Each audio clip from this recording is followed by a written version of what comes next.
జవహర్ నగర్ మాజీ సర్పంచ్ శంకర్ గౌడ్ గారి ఆధ్వర్యంలో జవహర్ నగర్ ముద్రా సంఘం కొరకు మరియు భాగ్యనగర్ కాలనీ వాసుల సమస్యలు పరిష్కరించాలని చర్చించడం జరిగింది.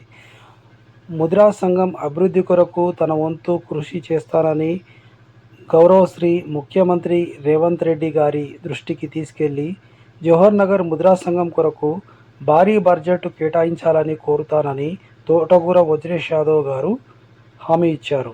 భాగ్యనగర్ కాలనీ వాసులు ఎలాంటి భయాందోళనలకు గురికావద్దని భాగ్యనగర్ కాలనీ బస్తీవాసులకు చెప్పి వెంటనే తోటకూర వజ్రేష్ యాదవ్ గారు కాప్రా ఎంఆర్ఓ గారికి ఫోన్ చేసి సమస్యను పరిష్కరించడం జరిగింది. మర్యాదపూర్వకంగా మేడ్చల్ జిల్లా పార్టీ ఇన్ఛార్జ్ శ్రీ వజ్రేష్ యాదవ్ గారిని ఘనంగా సన్మానించడం జరిగింది.